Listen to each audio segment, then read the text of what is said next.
lots of goodness. I still really appreciate There's it. nectarines, frozen berries and cinnamon protein. A bit of oat milk. It's okay, the sound will just change and be better from now. Is it on? It's in Shrek. Is it on? I hate this mood when I start filming. We're twinning. Yeah, it's a bit cringe, isn't it? Well, it wasn't planned. It wasn't planned. We're also sat the wrong way round. We've never been sat this way Oh round. yeah, because it's Fliss and Tilly. Should we swap? No, I'm really enjoying this. I'm really enjoying this seat though. Whenever I start filming and don't know what I'm doing, I just get a bit like, yeah. Exactly that. Oh, how cute is that? I just wanted to be still. Hate watching myself back. I hate it. Message. Okay, yeah, that is true. Okay, that is true. I'm back here to tell you that I love you. Right.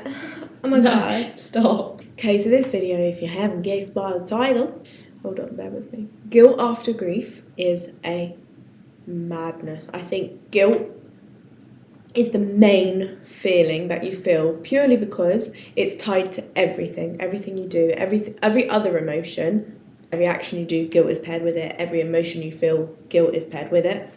Like everything. So I find it really, you shouldn't feel guilt for all of it, and we are aware of that and we'll cover that, but it's only natural too. It's so normal, like from day one. Yeah. Guilt just kicks in, and yeah. So like all of our first videos, we want to preface it by saying that there are too many segments to this alone. As we've said multiple times, like when it comes to friendship ones, when it comes to story times, when it comes to speaking to relatives, we will have sections on our YouTube, and obviously there'll be video titles on our Spotify that will have those specific areas. So if it is just like friendships you want to home in, then there will be a section because they're just too big to cover everything. Yeah. So what we're sort of trying to do at the moment is a lot of the videos are focused on immediately. So we made a video called How Are You? That is only about immediately after loss.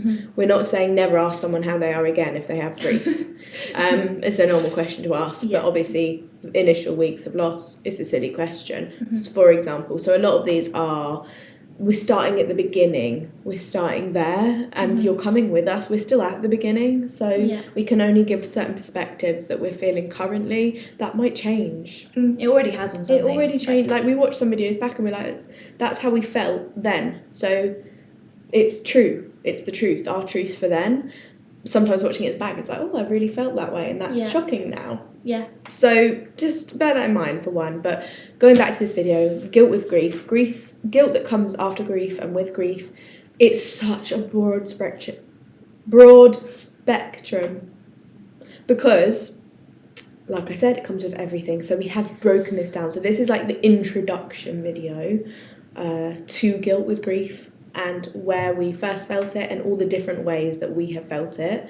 And then, like I said, we will do smaller videos where it actually goes into depth with each topic, and a lot of the ways that guilt comes with it are a lot harder to talk about than other ways. Bear with us, is what I'm trying to say. It's such... There's too many areas, so we will break it down into smaller ones, but for now we're just going to cover the whole thing and give an introduction as to why you feel so damn guilty when somebody dies. We've broken this video down into 8 sections that stood out to us. Like when we were just talking, discussing, filming this, we were like, this, and this is how the different stages of grief that we felt or have felt so far, stages of guilt we have felt so far. So, and the ones that popped into mind straight away with no thought were broken down into 8 sections. So they're the ones that we're just going to quickly cover and mention. And if those ring true to you, like, we get it. If you're somebody that is just interested in knowing, maybe you know someone that's going through grief, and therefore you get some insight into how they feel, and maybe you're a friend of somebody that's going through grief, it is a good insight into what they're dealing with. Yeah. And they do care about you, but they're feeling guilty. But let's get into it. There's 8 sections for this video. We're just going to break them down. Number 1 is a whole topic in itself again, like Fliss has just said, it's the whole section. But I think number one is the feeling of like the guilt of wishing you could have done more, wishing you could have saved them in that moment. That's stage one, guilt. That's all I can't speak anymore. Okay. Which is obviously not true. And that goes to whether you were there, whether you were not there. There is nothing you could have done. There is nothing you could have changed. And unfortunately, that feeling of guilt is probably never going to leave you. You're always going to beat yourself up about it and find it very hard to forgive yourself. It's not true. You did what you could. And we move on from that because that's a hard topic, especially for this one. Like we said, like we preface this video, everything we will break down, but that in itself is a whole video on its own. It could be hours. It could be hours long, which is why, like I said, we're just going to list all the feelings and areas that you feel guilt throughout the journey so far. But that's number one. Step two is the delusion of the first few weeks. You are delusional, right? Mm-hmm. But like, when you think about it, like things that happen in the first few weeks, I can't even like comprehend some of the things that I was doing, and so much guilt comes with that, with being in such a delusional bubble. Yeah. I went to the gym every single day. In fact, I think that's where it started. The day I found out, I went to the gym. I went to the fucking gym. I didn't know what to do, and I was just in this bubble, like, you know, like in the movies where they're like, that is actually you don't, it's muffled. That's weird. It is, it's like you've got muffled headphones on and everything's happening and your ears are ringing for weeks. They're ringing, and sometimes you slip into like a bit of realisation and you might cry, and then you're like, idiot, wake up, what are you doing? Go to the gym. Go to the damn gym. I went for cocktails. Like 2 days after. And everything we would do, we would go, G would have wanted us to. And like... Yeah. For context, you were in a different country. Yeah. And another sister flew out, and we were just in such a la land. Like so delusional. I can't even explain that feeling, and... You don't know what to do, so you're in like, what's the word? Like when you're like, it's like catastrophizing. I don't know. Destruction? Bless you. Self-destruction. Yeah, I walked for hours. I used to walk for hours every day. Yeah. Around a place in Auckland. Don't know why I was avoiding saying it like it was a big secret. Like, I won't reveal it. I was in Auckland. If you didn't know, I actually went travelling. You do some crazy shit, and with that, you feel so guilty. It's so weird. Yeah. Like, I'd go to the gym, and walking back from the gym, I'd be like, what the fuck is wrong with you? Mm-hmm. How are you doing normal, mundane shit? What are you fucking doing? And then you'd beat yourself up because you're like, as if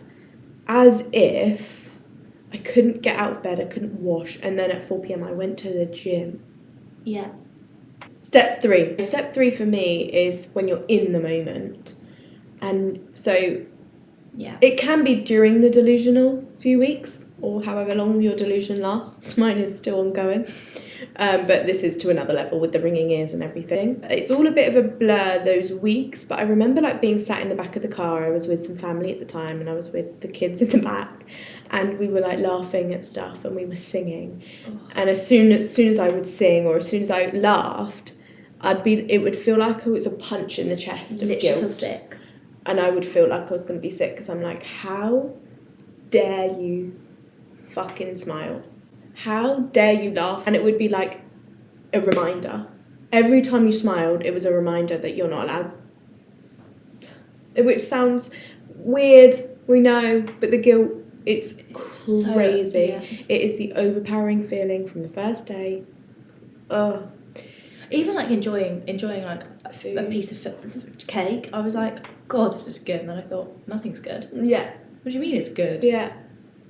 Enjoying anything felt wrong. It still does. Still does. I vividly remember singing in the back of the car, and it was a good moment, and I did smile, and then I looked out the window and I just thought, you stupid bitch. But I was in the delusion of it wasn't real.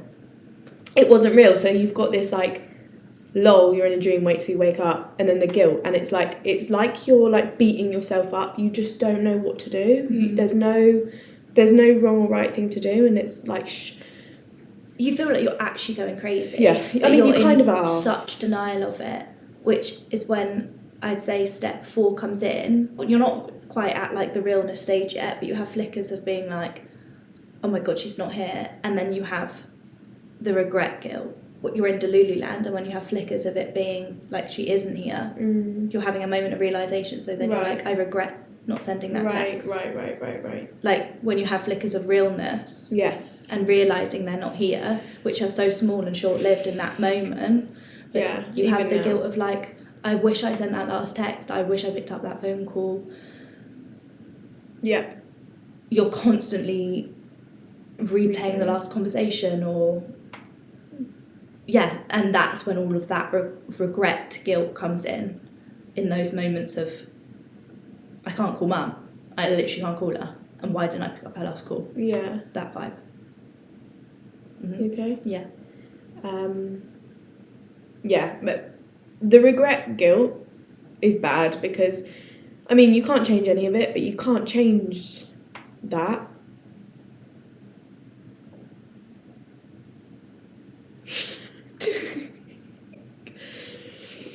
If you don't laugh, you'll cry. Like, you replay the more recent times, I think, is stage 4. You replay not picking up the last call, or the last conversation you have, or something she said, and you can't remember what that point was that she said on that last thingy, or the last few times you saw her. Oh shit, she wanted to see the film, and then it got too late and we didn't go and see the film. I don't know what yours is, but when you're out of that ears ringing delusion, you come into the like, why didn't I do this and why didn't I do that? And it's just, the regret guilt is heavy, and the regret guilt is ongoing, and that is again a very big stage and a very big thing that we will delve into and talk more about. But it hurts like a motherfucker. My last conversation with mum was about money. And I was going to call you both, wasn't I, that day? I sort of said I'll FaceTime you later.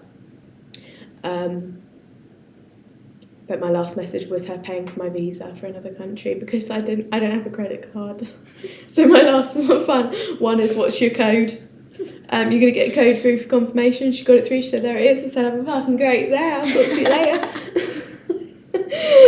I hate that. I hate that the last conversation was money, and I can never change that. I can never change that. And I know that all the right things to say and feel is you shouldn't feel guilty for that, and it's a normal thing, and it's blah blah blah. But it doesn't matter. It doesn't matter. You can tell me what you want to tell me. I'm still going to feel guilty for it. Yeah. Number 5.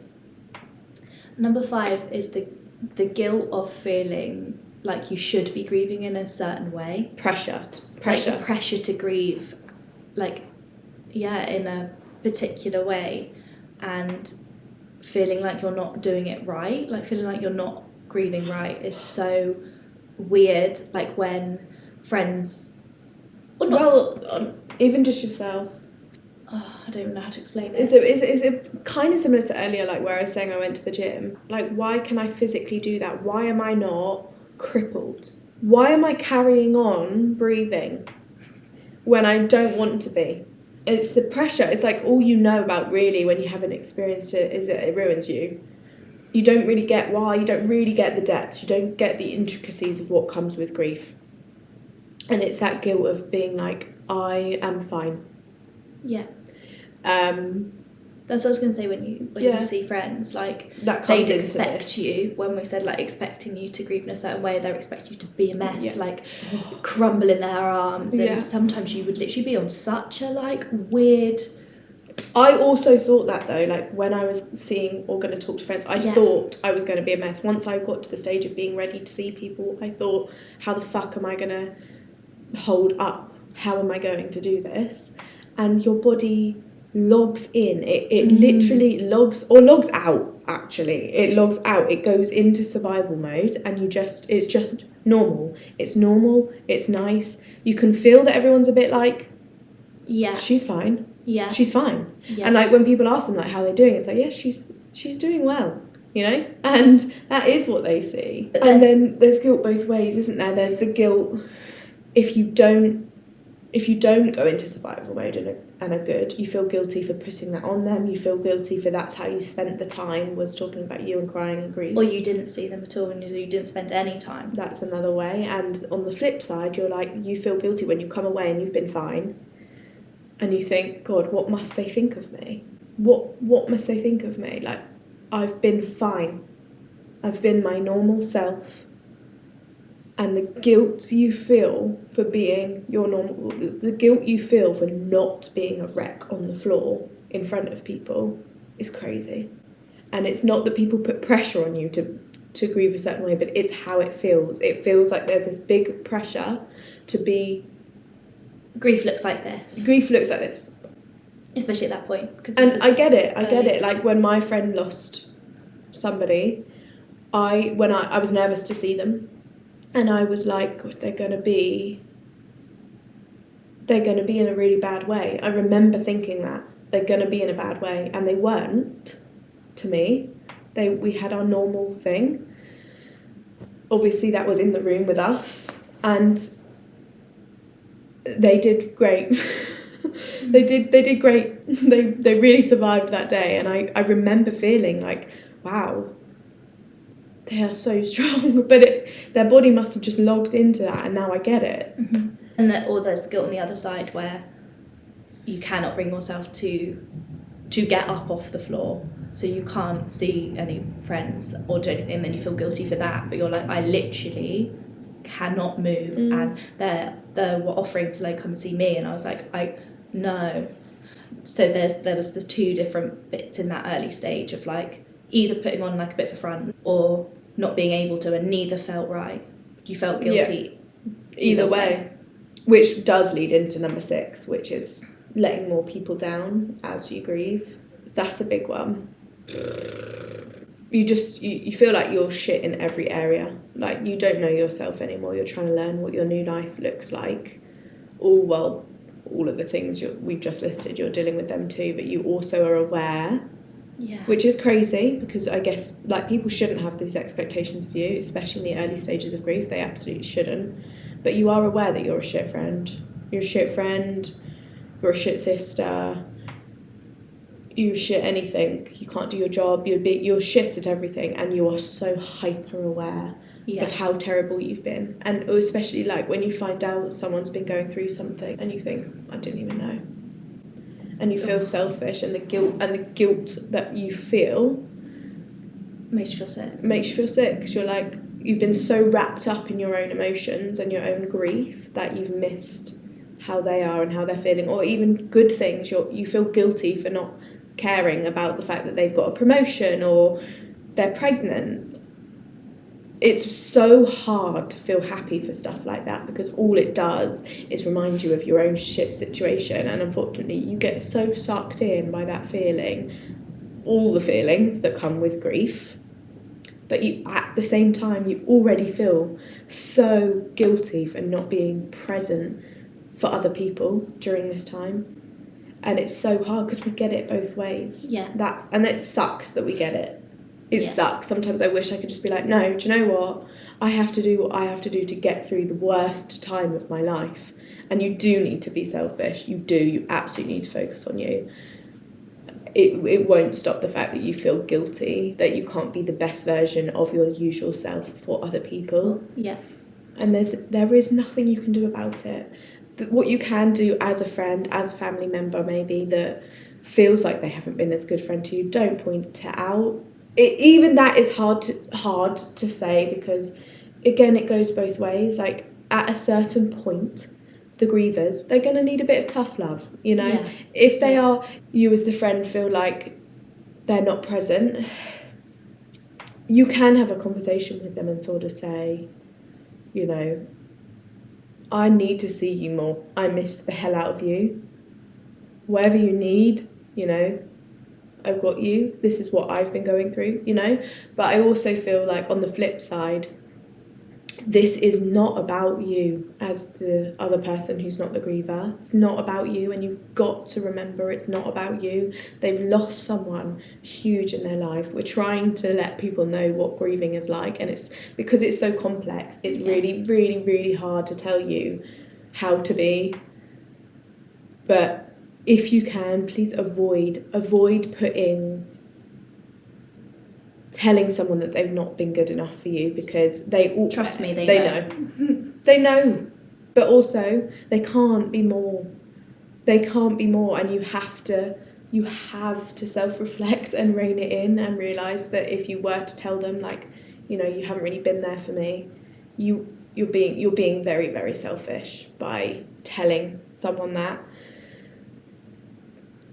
Again, that is a whole topic to go deeper into, because you can't win, and it works both ways. And grievers, you know, you should have a good enough friendship, hopefully, and people around you where they can give you some hard truths. The grievers need hard truths too.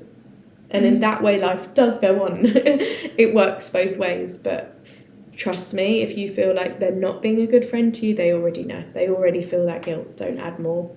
Number 7 is the flashbacks you get from earlier in life when that person was around, and the regret you have for just being a little brat. Yeah. Like the smallest memories. The smallest memories, when you just start thinking about all the times you were a dickhead.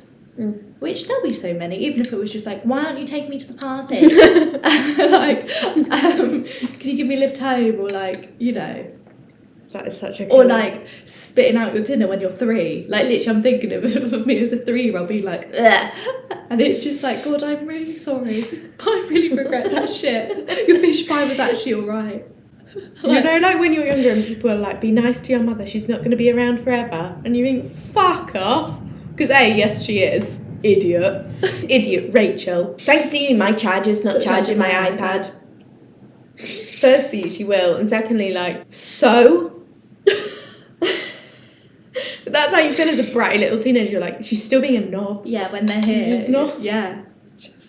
Oh my God, teenage years, they're torture. Torturer. Like. And I don't think any of us were even like bad teens. No, generally. Everyone can be a knob. Don't do it, kids. If you're watching this, don't do it. This, though, does come round to just general, like, genuinely, you know when people say, like, being nice doesn't get you anywhere?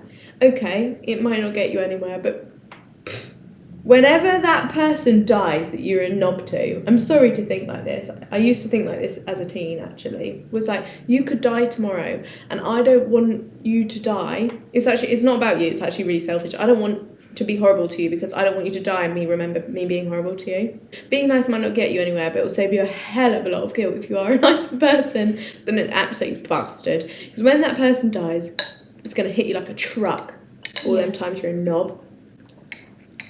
Are you talking to your younger self? Yeah. I can really feel it. Mum made this fish pie and I'm sorry. Why you brought up the fish pie? I just brought up the fish pie. I just said fish pie. Oh God, it was bad. I actually think I'd like it now. I actually do. You know, your taste buds adapt. Yeah. Even that flashback of being I like, just think she's laboured away in that kitchen. Yeah. Don't make that bloody fish pie. You should make it. You know, and I feel so guilty for hating her fish pie when she loved the fish pie. It's just so true. Yeah. And I'm trying to think of like these little I push them away so fast, it's crazy, but you'll lie down, you'll tuck yourself into bed and flashback to that time you were a dick on a random Tuesday and you said no. One I get really, really badly is when she used to come in my room and ask if I would go in her bed. It's torture. I just got sad. Oh God. I get it. I really get it. Her little face. Come for a cuddle. And you'd be like, no. I'm just going to go to my own bed tonight, Mum. I'm just, no. I don't know, I was a teen. I just wanted to be on my own in my bedroom. You feel guilty for it. I hate it. Number 8, feeling guilty for feeling guilty and focusing on that when there was so much good.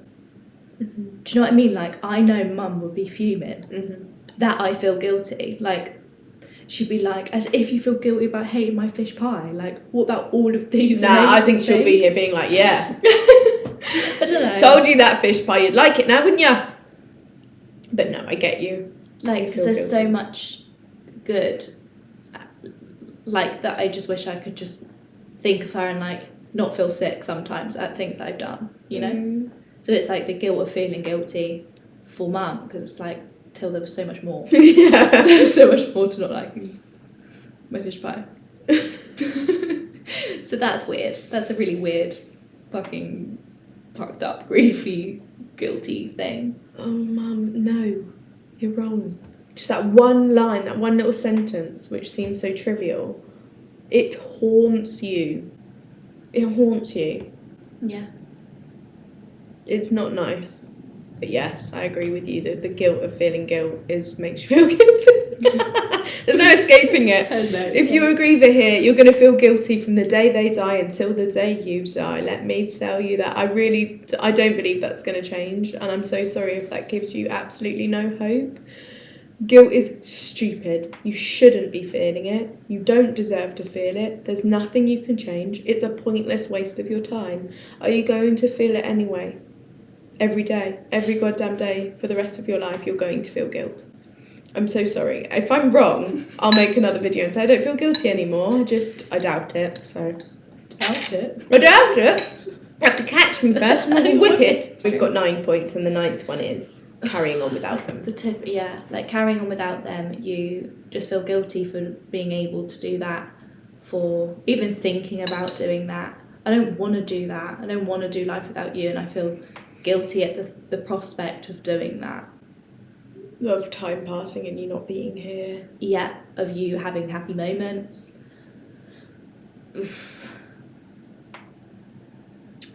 But then... And also being able to go just day to day. Getting through a day, it's crazy because at the beginning it starts with you're fighting to just get through the day. And once you're through the day, you're like, well done. There you go. And then the days just start to pass. And then with that, you're like, how dare I get through the day? You feel so much guilt for being able to live when she isn't. And like every single point we've made, there's also the flip side. And you feel just as much guilt. If you don't carry on each day, you feel guilty for even thinking that, for thinking I don't want to do this, I don't want to carry on. You're flooded with the guilt of feeling like that because you should be living on for them, which is absolutely true. Should be so mad. Should be so mad at the fact that we feel guilty for living. Yeah. Should be fuming, but you can't help it. So you feel guilty for carrying on, and you also feel guilty for not wanting to carry on. Yeah, because everyone says like, yeah, like I want to keep living for them, like I'm gonna make you proud, like you want to do that, and you feel guilty for not being able to. Like I still don't feel like I'm in a place where I want to live and enjoy my life because I can't, and I don't want to with that guilt. And then you also, feel guilty for not wanting to. So it's really you can't win. Welcome to the world of grief. And this is just you feel guilty for living, and you feel guilty for not living. God, it's just so complex. It's so complex. And even this video, we're like, well, we're going to break it down because it's going to be 3 hours. This is 3 hours. You're welcome. 3 hours long, and all we're doing is giving you a brief summary of all the different ways guilt comes into it. Also, all the stages come into it very early on. So then we might have we might have another 10 sections of guilt in a year's time. Who knows? This is why I said, like, I hate to be that pessimistic, unhopeful voice for you right now if you're a griever. I think it is going to sting to hear. It stings even listening to myself say it. But I do also think that that's a reality. I don't think you're ever going to not feel that guilt in all of these forms for the rest of your life. And I think it's learning. I'm preaching like this is something I practice. It's not. But it's learning to live with the fact that you're going to feel that forever. Hopefully it will lessen. At the moment for us, it's still very much an all day, every day type of feeling.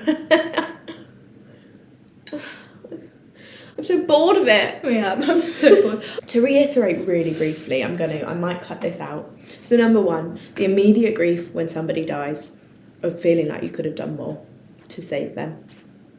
Number 2, the guilt of the bubble of delusion you're in. So you're just sort of living in the first few weeks because you're stir crazy. La La Land. The guilt of the things you did during that time. Number 3, how dare you smile? How dare you be able to laugh at things, and it will hit you like a truck, being like, silly cow, why are you laughing? Feel the guilt. Number 4 is like the guilt of sort of the last conversations, I didn't pick up that call, the time you spent, maybe the last time you saw them, things you literally cannot change, your last conversation, whatever. Number 5, pressure to grieve in a certain way. You feel guilty either way. You feel guilty for not being the mess that people expect you to be, and then you feel guilty for being a mess if you are one with other people.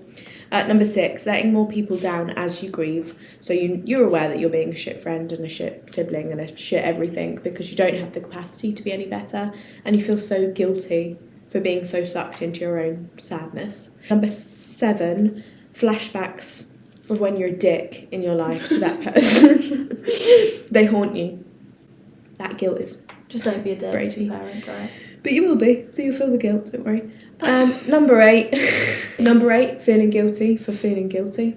Because that person who died probably doesn't want you to feel guilty, so you feel fucking guilty for feeling fucking guilty. And number 9 is carrying on without them. You feel guilty for living. You also feel guilty for wanting to not live. So welcome everybody to guilt. One of my first feelings when I found out, like, I was like, oh, I'm gonna go. Oh God, yeah. Not because I was like, oh my God, I'm so sad, I'm gonna kill myself. It was very much like, well, she can't go on her own. It was a really casual. It wasn't like, I don't want to do this anymore. It was like, right, I'll take one for the team. I'm going to go with Mum. No, genuinely, I was like very calm about it. I was like, I'm going to go with Mum. You lot sort everything out. Good luck. That's actually how I felt. But that's a different video. I thought we were all just going to jump in a hole together. I feel very guilty that I've given you no hope. Yeah, this is more of a, rather than advice, we ain't got any. Fliss. This is more of just a relating one that I can bet all my money on that I don't have, that a lot of grievers feel, and we just are here to say, go grab yourselves a cup of tea. It's probably necessary after that. Oh, do you know what I really like? Crunchies. I don't know why I said that, but... You just sort of envisaged a crunchy with a cup of tea. From the freezer. Put it in the freezer, make it go really, really, really fucking cold. It breaks your teeth. You don't deserve to feel that guilt. We know it's silly. We can't take that away for you. We can't stop it. We do really hope that one day you will stop feeling guilty for living. I think it will always come up. I do think it will lessen. I do think it will get better when it comes to the guilt front. And there really is nothing. There really is nothing you could have done. Nothing or you can do. You can't change that last. You can't change them, and they still, the chances are they still loved you. Really try and home in on the things, the good times, and it will. The guilt will lessen. It will. I just don't think it will ever go away completely. But you shouldn't be feeling guilty for living. You shouldn't. They would want you to keep living and keep enjoying life and finding joy and laughter and smiling, and you shouldn't feel guilty for doing those things. And I'm giving you advice that I do not take, but I feel like I should give you it anyway because it is the truth. Yeah. God. Peace out, motherfuckers. I'm just going to turn Enjoy it off. your cuppers. Bye.